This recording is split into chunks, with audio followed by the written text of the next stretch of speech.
दोस्तों, आज कल के इस फास्ट जीवन में हम कुछ इस तरह भटक जाते हैं कि हम किसी एक चीज पर फोकस नहीं कर पाते।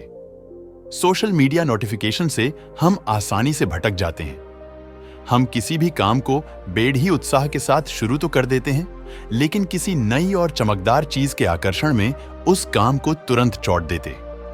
गौतम बुद्ध की इस कहानी के जरिए आइए जानते हैं कि हम इस समस्या का हल कैसे निकालें। बहुत समय पहले की बात, किसी गांव में एक सम्राट था। उस सम्राट के पास सब कुछ था। बेशुमार दौलत थी, अच्छी प्रजाति जो उसका ख्याल रखती थी, उसके आदेशों का पालन किया करती थी और वह भी अपनी प्रजा का खूब ध्यान रखा करता था। उन्हें कभी किसी चीज की कोई कमी महसूस नहीं होने देता था। कहने को तो उस सम्राट के पास सब कुछ था, किसी चीज की कोई कमी नहीं थी, लेकिन उसका मन कभी किसी एक काम पर नहीं टिक पाता था। वह जब भी किसी भी चीज को करने का प्रयास करता तो उसका ध्यान कहीं भटक जाता। इस चीज को लेकर वो बहुत चिंतित रहता था। कई बार वह अपने पेरिएढोसी राज्य के राजाओं से भी मिला था और सभी ने उसे अलग अलग राय दी थी। सभी ने उसे अलग अलग तरीके बताए थे। जो भी तरीके उस सम्राट ने सुने थे, उन तरीकों को अपने जीवन में उतारा, लेकिन उन उपायों से उसे कोई लाभ न मिला, जिसका कारण वह हमेशा चिंतित रहता, परेशान रहता। कई बार तो रातों को उसे नींद भी नहीं आती और वह केवल करवटें बदलता रहता। one दिन सम्राट के कानों तक एक बात पहुंची कि उसके राज्य में एक ऐसा असाधारण व्यक्ति है जिसके शब्द अनमोल है, जिसके एक एक शब्द में जीवन का रहस्य छुपा है, जीवन का सत्य छुपा है। और उस व्यक्ति से मिलने के लिए लोग दूर दूर से आते हैं, क्योंकि हर व्यक्ति की समस्या का समाधान वह बेडेढ़ी ही सरलता और आसानी से करता है। यह बात सुनकर सम्राट बहुत प्रसन्न हुआ। उसे लगा कि अब उसके सवालों का जवाब उसे मिल जाएगा। इतनी तारीफ सुनकर सम्राट ने यह तय किया कि वह तुरंत ही जाकर उस व्यक्ति से मिलेंगे और उसे यह भी पता चल जाएगा कि जो लोग उनकी इतनी तारीफ कर रहे हैं, क्या वह सच है या नहीं। अगले दिन सुबह सुबह वह सम्राट उस व्यक्ति से मिलने के लिए निकल पड़े रहा। रास्ता थोड़ा सा लंबा था, जिस कारण सम्राट ने बीच रास्ते में थोड़ा सा आराम किया। वहां पर उपस्थित हर कोई उस व्यक्ति के बारे में जानता था। जब सम्राट ने उनसे उस व्यक्ति के बारे में पूछा तो वे लोग उस असाधारण व्यक्ति की खूब तारीफ कर रहे थे। तभी सम्राट ने सोचा कि लगता है यह व्यक्ति बहुत बुद्धिमान है, बहुत पढ़ा लिखा होगा और प्रभावशाली व्यक्ति होगा, अन्यथा हर कोई उसकी इतनी तारीफ नहीं करता। जरूर ही उस व्यक्ति में ऐसी कोई बात अवश्य है जिसके कारण हर कोई उन्हें जानता है और उनकी तारीफ कर रहा है। उस व्यक्ति की तारीफ सुनकर सम्राट के मन में उस व्यक्ति से मिलने की उत्सुकता और बेअराज गई। अब वह सम्राट जल्द से जल्द उस व्यक्ति से मिलना चाहता था, जिसका कारण वह आगे का सफर तय करना शुरू कर देता है। जैसे तैसे वह सम्राट उस व्यक्ति के आश्रम पहुंचा, पर आश्रम में उसे कोई नजर नहीं आया। आश्रम के पीछे एक छोटा सा बगीचा था। जब सम्राट वहां पहुंचा तो उसने देखा कि एक माली बगीचे में काम कर रहा था। उसका पूरा शरीर मिट्टी से लथपथ था, पैरों में कोई चप्पल नहीं थी। इसको देखकर सम्राट ने माली से कहा, सुनिए महोदय, इस आश्रम के मालिक कहां हैं? मैं उनसे मिलने आया। इस पर वह माली जवाब देते हुए कहता है, श्रीमान आप अंदर बैठिए, मैं उन्हें बुलाता हूं, वह जल्द ही आपसे मिलेंगे। माली की यह बात सुनकर सम्राट अंदर कुटिया में जाकर बैठ गया और उस असाधारण व्यक्ति के आने का इंतजार करने लगा। कुछ देर प्रतीक्षा करने के बाद जब असाधारण व्यक्ति उस सम्राट के सामने पहुंचा, उसने देखा कि यह तो वही व्यक्ति है जो बगीचे में काम कर रहा था। सम्राट ने उन्हें नमस्कार किया और बड़ी हैरानी से कहा, अरे आप तो वही माली है जो बाहर बगीचे में काम कर रहे थे। लेकिन अब की बार तो माली एक बौद्ध भिक्षु के रूप में खड़ डिढ़ा था। तब भी बौद्ध भिक्षु सम्राट से कहते हैं, सम्राट मेरा मजाक माफ कीजिए, मैं बगीचे में छोटा सा काम कर रहा था। मैं ही यहाँ का माली हूं और मैं ही वह असाधारण व्यक्ति हूं जिससे आप यहाँ इतनी दूर मिलने आए। कृपया करके अपने आने का कारण बताएं। इस पर सम्राट उन बौद्ध भिक्षुओं से कहता है, हे महाराज, मैंने सुना है कि आप जैसा व्यक्ति इस पूरे राज्य में नहीं है। मैंने आपकी तारीफ सुनी है। मैंने आपके बारे में कई सारी अच्छी बातें सुनी हैं। मैंने यह भी सुना है कि आपके पास जो भी अपनी समस्या लेकर आता है, उसकी समस्या का समाधान आप अवश्य करते हैं। इसी कारणवश मैं आज आपसे यहाँ पर मिलने आया हूँ और मैं आपसे उपदेश सुनना चाहता हूँ, लेकिन मेरे मन में एक शंका है। इस पर बौद्ध भिक्षु सम्राट से कहते हैं, कैसी शंका? इस पर सम्राट कहता है, मैंने बेडहे विद्वानों को देखा है, बड़ढ़े ज्ञानियों को देखा है। वे जब भी चलते हैं तो उनके पास तरह तरह के ज्ञान की किताबें होती है। उनके पास ऐसा कोई ना कोई संकेत जरूर नजर आता है जिससे यह पता चल सकता है कि वे लोग ज्ञानी हैं। लेकिन आपके पास तो ना कोई ज्ञान की किताबें हैं और ना ही कोई ऐसी कला के संकेत आप में नजर आ रहे हैं, लेकिन उसके बावजूद आप बहुत शांत नजर आ रहे हैं। क्या आप मुझे इसका रहस्य बता सकते हैं? तो इस पर बौद्ध भिक्षु मुस्कुराने लगे और सम्राट से कहते हैं, मेरा ज्ञान तो इस संस्कार में प्रकृति के रूप में हर जगह है। मैं अपना ज्ञान जीवन की सरल और साधारण वस्तुओं से ही लेता हूं। पर महाराज, आप यहाँ किस समस्या को लेकर परेशान हैं? कृपया आप मुझे आपके यहाँ आने का कारण समझाएं। इस पर सम्राट कहते हैं, हे गुरुवर, मेरे यहाँ आने का कारण यह है कि मैं किसी भी काम को लेकर लंबे समय तक उसी कार्य पर अपना ध्यान नहीं लगा पाता। मैं कुछ ही देर में उस कार्य से भटक जाता हूं। कृपया कर मुझे अपने इस समस्या का समाधान बताएं। मैं इस बात से काफी चिंतित हूं। बौद्ध भिक्षु ने सम्राट की चिंता को समझकर कहा, महाराज, आपकी समस्या मुझे समझ आ गई है। उसके लिए मैं आपको एक उपाय बता सकता हूं, लेकिन आज आपको थोड़ी देर हो चुकी है। आप मुझे कल सुबह मिलेगा। कल सुबह का समय ठीक रहेगा। कल सुबह जब आप मुझसे मिलेंगे तो मैं आपके सभी सवालों का जवाब आपको दे दूंगा। यह कहकर बौद्ध भिक्षु वापस अपने बगीचे में लौट गए और वह सम्राट भी वापस अपने महल लौट गया। लेकिन सम्राट को रात भर नींद नहीं आई। वह बस यही सोच में लगा था कि आखिर बौद्ध भिक्षु मुझे क्या बताने वाले हैं। वह तो मुझे एक साधारण से माली नजर आ रहे हैं, लेकिन जिस तरह से उनका मन शांत था, जिस तरह से वह शांत नजर आ रहे थे, यह बहुत आश्चर्य करने वाली बात है। रात भर सम्राट इन्हीं ख्यालों में खोया रहा। अगले दिन सुबह सूरज निकलने से ठीक पहले सम्राट उस आश्रम पर वापस पहुंचा। वहां पर बौद्ध भिक्षु पहले से ही उपस्थित थे।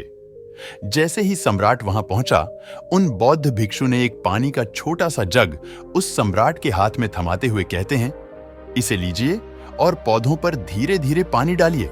और ऐसा करते करते ये आपके सामने पूरे 15 पौधे हैं। इन सभी पर आपको इसी प्रकार पानी डालते चले जाना है।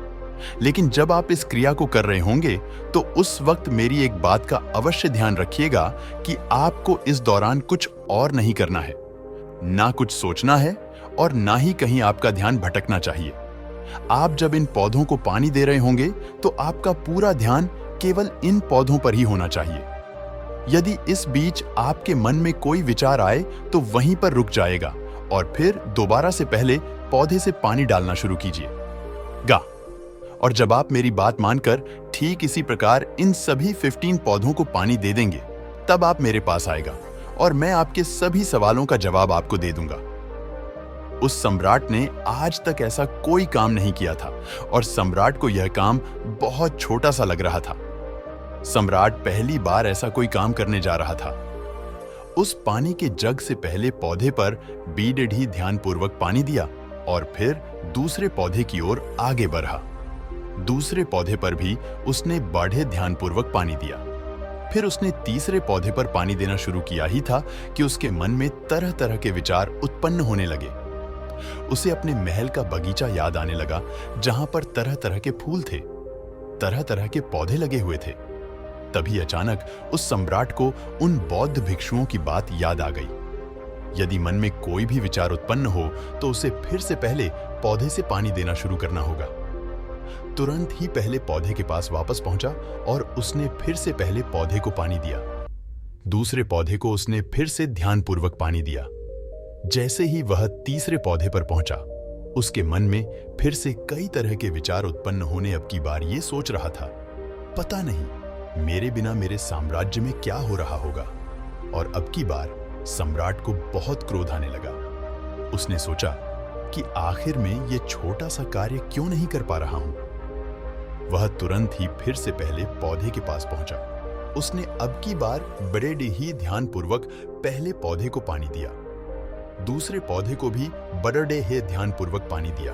ऐसे करते करते अब की बार सम्राट करीबन 5 पौधों में बहुत ही ध्यानपूर्वक पानी दे चुका था। लेकिन अब की बार जैसे ही उसने छठे पौधे पर पानी देना शुरू किया, उस पानी को देखकर सम्राट के मन में नदी के विचार उत्पन्न होने लगे और सम्राट अब बहुत परेशान हो चुका था। जितनी बार वह पौधों को पानी देने का प्रयास करता है, हर बार वह असफल हो जाता। उसका मन उतना ही ज्यादा व्याकुल होता जाता और वह खुद पर क्रोधित हो जाता। सम्राट ये बात बहुत अच्छी तरह से जानता था कि वह भिक्षु उसकी परीक्षा ले रहे हैं। वह बहुत बुद्धिमान था। इस कारण उसने तो वह है अपनी सांसों पर ध्यान देना। इसलिए अपनी सांसों पर ध्यान देना सीखो। हम किस तरह से सांसें ले रहे हैं और किस तरह से छोड़ अड़िएच रहे हैं, इस बात को देखने और समझने का प्रयास करें। तब तुम्हें यह समझ में आ जाएगा कि तुम्हारा शांत मन तो तुम्हारी सांसों के साथ ही बना हुआ है। उसके बाद तुम चाहो तो कोई भी कार्य करते वक्त भी अपनी सांसों पर ध्यान दे सकते हो। जब तुम कहीं चल रहे हो, कहीं दौड़ डाला रहे कोई ऐसा कार्य कर रहे हो, तो तुम्हें अपनी सांसों पर ध्यान देना चाहिए। या कोई भी ऐसी क्रिया जो तुम्हें वर्तमान से जुड़े रखें। इसका एक और तरीका है, 2-4 मिनट अपने आसपास के प्रकृति पर गौर करो। देखो कि क्या चल रहा है तुम्हारे आसपास। इससे तुम वर्तमान में आ जाओगे। फिर तुम अपने कार्य को जल्दी जल्दी बस यूं ही खत्म नहीं करके उसे पूरे मन से करने का प्रयास करो, जिससे तुम्हारा मन एकाग्र होगा। और जब तुम्हारा मन एकाग्र होगा तो तुम चाहे कोई भी कार्य क्यों ना करो, फिर चाहे वह छोटा हो या बड़ा, तुम्हारा मन उसमें पूरी तरह से विलीन हो जाएगा और वह कार्य ही तुम्हें शांति और ज्ञान भी प्रदान करेगा। ऐसे समय पर हमारे मन में किसी प्रकार की कोई विचार उत्पन्न नहीं हो पाते और जब हम ऐसा करते हैं तो कर्ता और कर्म एक हो जाते हैं और हमारे भीतर की जो शांति है वह प्रकट होने लगती है। हम उसमें मग्न हो जाते हैं। इसे तुम चाहे तो आनंद कह सकते हो या फिर वर्तमान में जीना कह सकते हो और यह अवस्था BDD सरलता से प्राप्त भी कर सकते हो। बस तुम्हें केवल अभ्यास करना होगा। बौद्ध भिक्षु सम्राट से कहते हैं, जो मन मुश्किलों में शांत रहता है, मुश्किलों से भागता नहीं है, केवल सचेत रहता है, वह मन हर परेशानी को पार कर सकता है, हर दुविधा से बाहर निकल सकता है। सम्राट को उन बौद्ध भिक्षुओं की यह सारी बातें समझ में आ चुकी। उसने उन बौद्ध भिक्षुओं को प्रणाम किया और वहां से वापस वह अपने राजमहल लौट आया।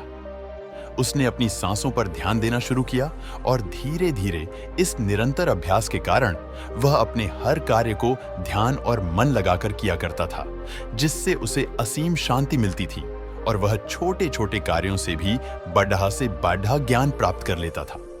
इसलिए दोस्तों, कभी किसी कार्य को बोझ मानकर मत कीजिए, क्योंकि यदि आप उसे बोझ मानेंगे तो जल्दी जल्दी उसे आप अपने ऊपर से उतारने का प्रयास करेंगे, अर्थात उसे जल्दी जल्दी खत्म करने का प्रयास करेंगे। लेकिन इस प्रयास के दौरान आप जो भी कार्य करेंगे वह पूरे मन और लगन से नहीं हो पाएगा और ऐसे में आप उस कार्य को जो अंजाम देना चाहते हैं, हो सकता है कि आप उसे अंजाम भी ना दे सके और इसी कारणवश आपके मन में तनाव भी पैदा हो जाता है।